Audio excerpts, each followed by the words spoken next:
د قرآن کریم د آیاتونو مبارکو نه مختصر وضاحت عرض کول غواړم. قرآن کریم فرقان حمید کې رب ذوالجلال ارشاد فرمائی والمرسلات عرفا والعاصفات عصفا والناشرات نشرا. اللہ پاک قرآن کریم کے صورت مرسلات پہ ابتدا کے پنځه قسمه قسمونه بیان کړي دي او بیا وروسته رب ذوالجلال چې د څه دپاره قسمونه بیان فرمایلی دي د هغې ذکر وروسته روان دی. خو چې کوم آیات کریمه ما تلاوت کو په دې آیات کریمه کې رب ذوالجلال ارشاد فرمائی چې والمرسلات عرفا والعاصفات عصفا. مفسرین د دغه پنځو قسمه څیزونو چې رب ذوالجلال خالق کائنات قسم په خوړلې د پنځه قسمه څیزونه څه شی دی؟ په دغه تعبیراتو تفسیراتو کې علماء مختلف قسمه څیزونه ښودلي دي چې خدای پاک په دغه پنځو څیزونو باندې قسم خوړلی. دا پنځه څیزونه څه شی دی؟ یو تفسیر دا دی چې دغه نه مراد هواګانې دي. په مختلفو تفسیرونو کې مختلف تعبیرات بیان شوي دي، هغې طرف ته به نظم. بعضی مفسرین فرمایي چې دغه پنځه څیزونو باندې چې رب ذوالجلال قسم خوړلی دی د دې نه مراد فرشتې دي چې پنځه قسمه ډیوټیانې ورته سپارلی شوي دي. او بعضې صوفیه کرام مفسرین فرمایي چې دغې نه مراد اولیاء کرام دي. او هغې تفصیل طرف ته ما ابتدا کې عرض وکړو چې وخت مختصر وي، د هر یو آیات کریمه تفسیر د اولیاء کرامو په شان و عظمت باندې بیانول ګنټې درکار ولا پکار وي. خو رب ذوالجلال په دې آیاتونو مبارکو کې رب ذوالجلال فرمایي چې فالعاصفات عصفا. الله به فرمایي چې ما هغې خپلو بندگانو نیکانو خپلو دوستانو باندې قسم وي فالعاصفات عصفا چې د هغوی فیض او برکت او نگاه ولایت دومره تیز روان وي لکه په شان د هوا. لکه څنګه هوا په ځمکه باندې راشي نو که ځمکې د پاسه د ونو نه پاڼې راغورځېدلې وي یا د ځمکې د پاسه ریګو د ځمکې د پاسه خاوره وه ځمکې د پاسه کم هم څیزو چې هغه د جارو کولو د صفا کولو لایق وي نو چې کله تیزه هوا راشي د ځمکې په سر باندې څه شی ځان سره موجود وي هغه هوا یې ځان سره په لپیټ کې واخلي او هغه د ځمکې د سر نه ځان سره اوچت کړي، که هغه خاوره ده که هغه پاڼې دي او که هغه نور خشاک و ګیا ده د هوا یې ځان سره په لپیټ کې راواخلي. رب ذوالجلال فرمایي فالعاصفات عصفا.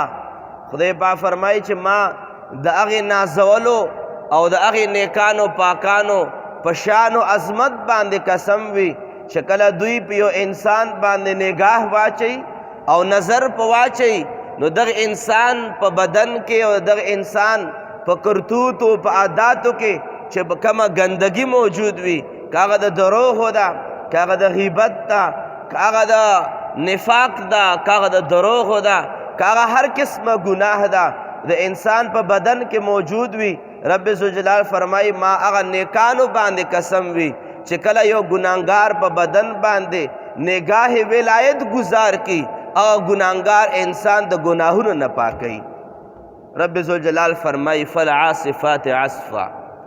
ما د هغې نیکانو پاکانو په شان و عظمت باندې قسم وي چې هغوی په نگاه کې دا کمال پروت وي لکه څنګه هواګانې ځان سره ګندګي د ځمکې نه اوچتوي، ما د هغې نگاهونو باندې قسم وي د هغې صاحب ولایت او کرامت باندې قسم وي چې هغه په یو ګناهګار انسان باندې هغه نگاه ور پریوزي او دغه انسان تقدیر بدل کی، دغه انسان د گناهونو نه داسې پاک کی چې یا ګناهګار وي او یا مرتبه د ولایت او مرتبه د قطبیت ته ورسیږي. رب ذوالجلال فرمایي چې ما دغه پاکانو نیکانو او صاحب ولایت او صاحب نگاه باندې قسم وي. لکه څنګه مفسرین یو معنا دغه هم اغسته ده. د دې د وجه نه حاضرینو چې کومې مبارکې میاشت کې موږ ستاسو ساګانې اخلو، د دغه فالعاصفات عصفا چې کچرې موږ عملی تفسیر ګورو، دا د حضور غوث اعظم رحمت الله علیه په نگاه کې موږ ته ملاویږي. دا غوی مبارکو چې کم شان غوثیتو، دا غوی مبارکو چې کم شان قطبیتو، دا غوی مبارک چې کم مقام ولایتو، حقیقت دا دی چې کچرې څوک د دغه تفسیر په دغه معنا کې ګرځېدل غواړي نو ډېر زیات تفسیر ته کتو ته به ضرورت نه وي. د حضور غوث اعظم رضی الله تعالی عنہ زندگی د پړاو کې په عملی جامه باندې دغه آیات تفسیر کچره په کامله طریقه باندې موجود دی. دا د حضور غوث اعظم رضی الله تعالی عنہ په شان ولایت، په شان غوثیت او په شان قطبیت کې موږ تاسو ته ملاویږي. تفصیل طرف ته بیا هم نظم حضور غوث اعظم رضی الله تعالی عنہ زمانہ کې یو عیسائی دعوه وکا او دعوه دا وکا چې تاسو کم نبی باندې نازیږئ، هغه نبی باندې چې تاسو ایمان راوړی دی او کتاب ولا منئ چې قرآن د هغه کتاب دی، د ما او د ستا په نبی کې ډېر غټ فرق دی. چونکې مونږ غوندې کور کلي کې سادهګان ډېر یو ساده یو عیسائی رانیولی بغداد شریف کې، عیسائی ورته وایي چې تاسو کم نبی باندې ایمان راوړئ په دې باندې نازیږئ، ما ناز خو په عیسی علیه السلام باندې پکار دی چې د ستاسو قرآن ګواهي ورکړې ده چې عیسی علیه السلام به مړي ژوندي کول، زمونږ نبی مړي ژوندي کړي دي، ناز په هغې نبی باندې پکار دی چې چا وله خپل صفت ورکړی وي ژوندی کوونکی الله پاک دی. خو لیکن د معجزې په صورت باندې عیسی علیه السلام مړي ژوندي کړي او ستاسو قرآن درېیمه سپاره په هغې باندې ګواه ده. ساده لوح انسانو هغه ورته ویلي چې یاره جي بحث مباحثه خو زه در سره نشم کولی، زه خو ساده مسلمان یم، بس مونځ کوم او ورځې شپې دي پاس کېږي. خو پاتې شو د دغې خبرې خو زه تا په سوچ کې واچولم او دا خو ما خپلو علماو نه اورېدلی چې دا حضور سیدنا عیسی علیه السلام مړي ژوندي کړي دي او مړي ژوندي کول به ما د خپلو علماو نه اورېدلی دي. هغې سوچ و فکر کړی زه به چاله لاړ شم چې دغې خبرې جواب ماله راکړي. دغه صاحب فرمایي چې زه ما ته خو څوک نه معلومېدل، خو بغداد شریف کې شاهنشاه بغداد حضور غوث اعظم رضی الله تعالی عنہ جناب له لاړم او ما ورته عرض وکړو چې دارنګ یو عیسائی ډېر حیرت کې واچولم، د دې به څه جواب ورکوو؟ عیسی علیه السلام مړي ژوندي کړي او موږ نبي پاک مړي نه دي ژوندي کړي، نو دا خو یو عظمت دی، کمال دی چې د موږ نبي پاک مبارک کې ما نه دي اورېدلي. حضور غوث اعظم رحمت الله علیه ورته فرمایي چې هغه عیسائی چې کوم دا درته خبره کړې ده هغه ته ووایه چې راځه لاړ به شو قبرستان له. عیسائی تیار شو، قبرستان له روان شو. حضور غوث اعظم رحمت الله علیه ورته فرمایي چې عیسی علیه السلام مبارک زمونږ د سر تاج دی، عظمتونو انتها ده. ځکه علما فرمایي چې کله مقام ولایت ختم شي هغه نه بعد مقام نبوت آغاز کیږي. یو ولیم د نبی په مرتبه کې اوچت نشي کېدی، لکه بعضې داسې خلک وایي چې حضرت علی رضی الله تعالی عنہ دا د پیغمبرانو نه اوچته مرتبه لري. یاد ساتئ هر څومره د لوی ولی شي او صحابه ټول اولیاء کرامو چې هر څومره اصحابه کرامو ما بعد اولیاء کرام دي ولایت مرتبه چې په کم ځای کې اختتام ته ورسیږي هغې نه بعد د نبوت مرتبه شروع کیږي.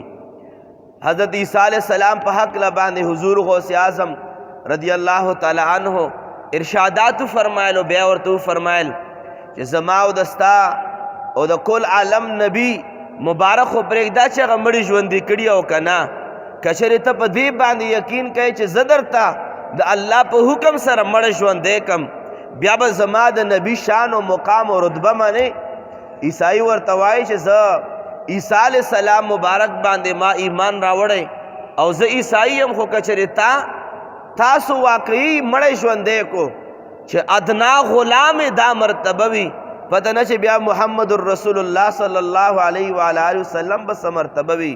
حضور غوث اعظم رضی الله تعالی عنہ یو مړي ته او یو قبر ته نگاه او فرمایله، توجه او فرمایله، او هغه توجه او نگاه سره سره حضور غوث اعظم رحمت الله علیه ورته فرمای چې عیسائی اول نه درته وایم چې دا کم مړی د الله په حکم باندې ژوندی کیږي دا به چې څنګه ژوندی شي د به خوله باندې به سندره او ګانا او سونګ به په روان وي، ځکه چې دا د خپلې زمانې سنګر تیر شوی دی چې کله حضور غوث اعظم رحمت الله علیه په هغې مړي باندې نگاه غوثیت واچوله، په هغې دوران کې هغه مړی ژوندی شو او مړي په خوله باندې ګانا بجانه روانه وه.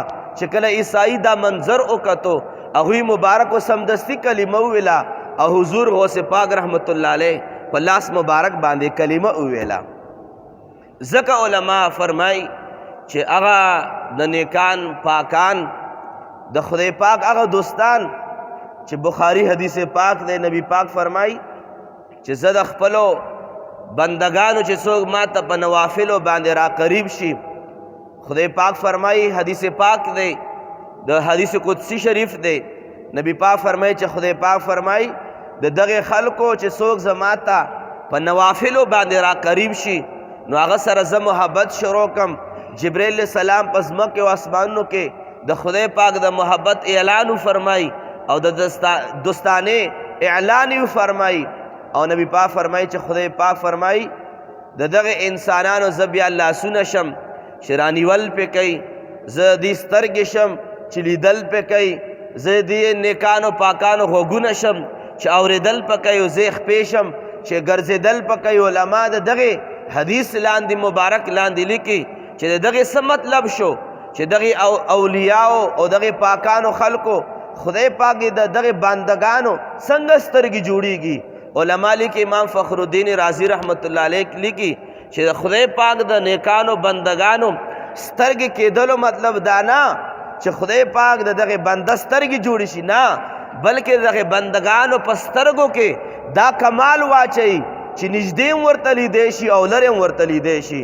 د دوی په سترګو کې دا کمال واچوي چې په یو نگاه باندې مړي ژوندي کولی شي، په یو نگاه باندې یو ګناهګار انسان نیکعمله کولی شي، په یو نگاه ولایت باندې یو بدعمله انسان نه مقام غوثیت ورته عطا کولی شي.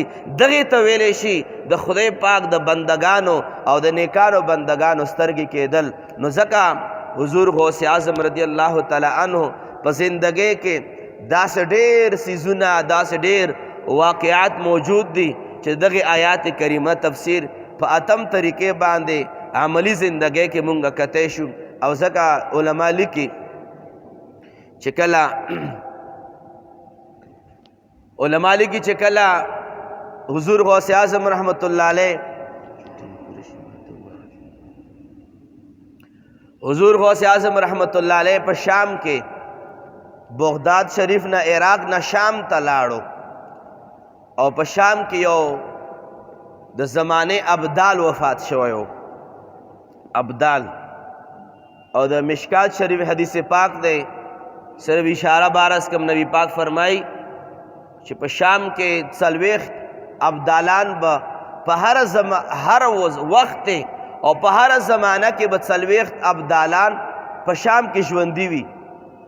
او نبی پاک فرمایي چې هغې ابدالو په خاطر او برکت باندې خدای پاک په بندگانو باندې بارانونه وري او د هغې ابدالانو په خاطر او په توسل باندې رب ذوالجلال بندگان ته رزق هم ور تقسیموي. او نبی پاک فرمایي چې کله یو ابدالانو نه یو ابدال وفات شي، خدای پاک د هغې ابدال چې کم وفات شو د هغې په ځای باندې خدای پاک بل مقرر کوي. حضور غوث اعظم رحمت الله علیه شام ته لاړو، دغې ابدال د فوتګۍ نه بعد هلته جنازه مو شوه، کفن دفنه مو شو، نو 40 کې 39 ابدالان شول. بل ابدال جوړېدل غواړي. حضور غوث اعظم رحمت الله علیه ورته فرمایل چې لاړ شئ قسطنطنیه ته، هلته فلانکي نامې کافر د هغه مال راولی. کافر یې راوستو. حضور غوث اعظم رحمت الله علیه په جناب کې حاضر شو، عرض کوي جی د مسلمانانو مقتدا او مشر زه حاضر یم. ورته وی فرمایل چې ما ته دا حکم کړی شوی دی چې دغه صاحب نه د دغې ابدالان 39 ابدال دي، 40 ابدال خدای پاک تا جوړول غواړي. خو چې کله حضور غوث اعظم رحمت الله علیه مبارک په دغې کافر په زړه باندې نگاه ولایت فرمایلو، هغې کافر اول کې انکار کولو چې زه چېرته ایمان راوړم، خو چې کله نگاه غوثیت د هغې کافر په زړه باندې پرېوتو، سمدستي کلمه وویله او د حضور غوث اعظم رحمت الله علیه په لاس باندې مسلمان شو. او چې کله یې کلمه وویله او مسلمان شو، حضور غوث اعظم رحمت الله علیه ورته وفرمایل لاړ شه دغې ابدال جنازه ما پړاو کړه، فارغه شوم، ته مه د ابدالانو 40 نمبر ابدال وګرځولې. ځکه رب ذوالجلال خالق کائنات ارشاد فرمائی والعاصفات عصفا. رب العالمین فرمائی ما د هغې ولیانو او هغې نازولو په هستیانو باندې قسم وي چې هغوی چېرته خپله نگاه د نظر کرم په چا باندې وغورځوي، داسې د انسان نه ګناهونه، کفر او نفاق هر څه ختمی، لکه څنګه هوا د ځمکې نه پاڼې او ګردونه اوچتوي، دغې اولیاء کرامو په ذات باندې رب ذوالجلال قسم خوړلی دی. حضور نبی پاک صلی الله علیه و آله وسلم مبارک په صحابو او دارنګې په مختلفو تابعینو کې، تبع تابعینو کې او دارنګې مختلفو اولیاء کرامو په ذاتو په زندګۍ کې مونږ ته د دغې آیات کریمه تفسیر ملاویږي. او اختتام به په دې باندې وکړم چې حضور غوث اعظم رحمت الله علیه فرمایي زه په سفر باندې روان وم، لار کې ما ته یو کس ملاو شو چې غلو او ناست د دې دپاره و چې څوک لاس له راشي چې ډاکه په واچم صفایي وکم. حضور غوث اعظم رحمت الله علیه فرمایي چې کله ما دا کس ولیدو ډاکو، نو چونکې حضور غوث اعظم رحمت الله علیه چې کم شکل او صورت د هغوی چې کم وجاهت د هغوی مبارکو چې کم روب او دبدبه وه، هسې به م خلکو ته اندازه لګېده چې دا نازولی مخ چې دا د دروغو مخ نشي کېدی. حضور غوث اعظم رحمت الله علیه ورته فرمایل چې دلته څنګه ناست دی؟ ایجی زه بس هسې مسافر یم، دلته ناست یم. حضور غوث اعظم رحمت الله علیه ورته فرمایي چې هسې نه یې ناست، صفا خبره وکړه. هغه اقرار کوي زه هسې ناست مسافر یم، بس دلته ناست یم انتظار باندې. حضور غوث اعظم رحمت الله علیه ورسره بار بار هغه په ژبه باندې اقرار راوستو چې ته دا ووایه چې زه دلته غل ناست یم، خو هغه دا اقرار نه کولو. حضور غوث اعظم رحمت الله علیه ورته فرمایي چې جناب والا ته ما پیژنې زه څوک یم؟ عرض کوي چې ته مه ونه پیژندې، خو دروغجن انسان راته نه ښکارې. ورته فرمایي زه شاه جیلان، شاهنشاه جیلان حضور غوث اعظم رحمت الله علیه یم. چې کله دا نامه یې واورېده د هغوی په بدن باندې کپکپي او رب ولګېدو، او سمدستي چې کله حضور غوث اعظم رحمت الله علیه د هغه کیفیت د یرې وکتو، د هغه په زړه باندې نگاه غوثیت وغورځوله، او سمدستي هغه صاحب اقرار وکړو چې زه غل وم او نن نه بعد د ما په ژوند باندې توبه وي، زه به نه د چا نه غلا کوم، نه به چا نه ډاکه کوم، او چې کومې مې کړي د رب العالمین د ما ته بخښنه را نصیب فرمایي. همغه وخت په یو نگاه غوثیت باندې هغه غل د حضور غوث اعظم رحمت الله علیه مبارک په لاس باندې توبه تائب شو. دا هغه ګناهونه، هغه کفرونه، هغه نفاق، هغه بدعملیانې چې دغې پاکانو په نگاه باندې حاصلیږي.